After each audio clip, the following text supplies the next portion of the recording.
He mentions when he would come. He mentioned what he would do when he gets here. And he shows you how he would be saved, or how he would save you. First of all, let's deal with salvation. Do you know what the Hebrew word salvation is? In Hebrew, the word salvation is Yahshua. And that's the reason many sophisticated teachers of the New Testament, once they found out that the name Jesus is erroneous, that is not Hebrew, that is a Greek word, that it was absent in the original scriptures, then they say, well, you're right. He's not called Jesus. He's called Yahshua, which means in the Hebrew language, Yah saves. Well, let me tell you something. In Hebrew, Yahshua is not a name that you know of. The name or noun is Yehoshua. Yahshua is a verb. It expresses action. Yahweh saves. Yahweh runs. Yahweh jumps. It's a word of action. It's a verb, not the name. The name, Yehoshua. The verb, Yahshua. And all Yahshua means in the Hebrew language is Yah saves. Now, what is the definition of Yahshua? It means to help, to promote, to grow. That's what, and to have prosperity. Well, in order to have prosperity and to grow, you must be in the land of the living. There's a distinct difference in the Old Testament from the kingdom of Yahweh. Then in the New Testament, what is termed and used a great deal in the book of Matthew as the kingdom of heaven. Nowhere in the Holy Scriptures did Yah call his kingdom the kingdom of heaven, because there will be no kingdom up in heaven. Yah called his kingdom the kingdom of Yah, or the kingdom of Yahweh. And the kingdom of Yahweh is supposed to be established on earth, not in heaven. According to the kingdom of heaven, the scripture says flesh and blood. In the New Testament, should I say, it says flesh and blood cannot enter into the kingdom of heaven. It states that the kingdom of heaven, there will be no marriages. There will be nobody having children. There will be no lands. There will be no corn, no wheat, no oil or grain. It will be no multiplication of the people.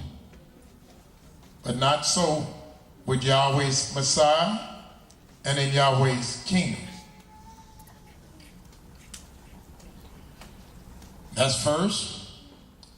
Look in the book of Isaiah, where the Creator talks about his Messiah. Let's go to the book of Isaiah, the 9th chapter.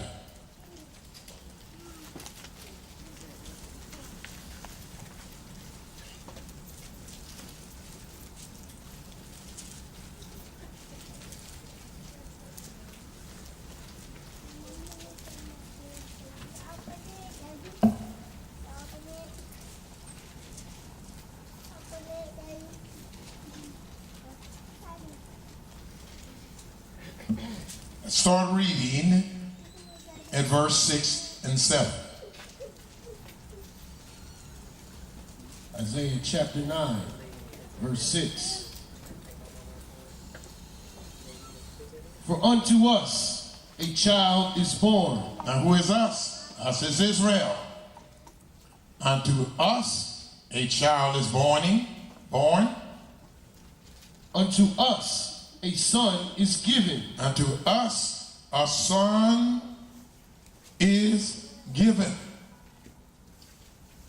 And the government shall be upon his shoulder. And Yahweh's government shall be upon his shoulder. In other words, he will carry the government. And remember, the government is of salvation, or Yahshua, which means deliverance. To be saved, you have to be delivered. If you're not delivered, then the act of Yahshua did not take place. It means deliverance, victory, prosperity, wealth, and welfare. And I will show you that each and every one of these elements must take place on earth, not to deliver us from heaven, Keep reading. And his name shall be called Wonderful Counselor. His name shall be called Wonderful Counselor. And incidentally, Christ of the New Testament was never called Wonderful Counselor, even though this is supposed to be 2,000 years after he died. If you study the New Testament, he was never called Wonderful Counselor. The Mighty Elohim. He was never called the Mighty Elohim.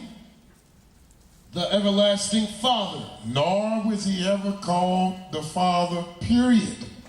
As a matter of fact, he said, my Father is greater than I. As a matter of fact, he said, I come to do the will of my Father. But he was never called the Father. He was pertained to as the Son, but never called the Father. The Prince of Peace. And he nowhere in the New Testament was he called the Prince of Peace. As a matter of fact, he stated emphatically that don't let nobody deceive you in any way and tell you that he is the Prince of Peace. He said, for I, let me show you what he said. Let's go to Matthew's, the 10th chapter. Let me show you what he said. And you show me if any of these accolades was ever put upon him. Wonderful Counselor, the Mighty God, the Everlasting Father, the Prince of Peace. According to Matthew's, the 10th chapter, I believe I want to go to the 37th verse or the 34th verse. It says, think not that I am come to send peace on earth. In other words, he can't stop what you think. He can't stop what you have been told. He has said, I can't stop what somebody teach you in these various churches. But if you have any respect to what I'm saying, don't even think that I'm the one to bring peace on this earth. He said, think not that I have come to bring peace on the earth, but a sword. I came not to send peace, but a sword. For I am come to set a man at variance against his father. I come to set a man at variance against his father. And the daughter against her mother. And I come to set the daughter against her mother. So are you going to call me the Prince of Peace?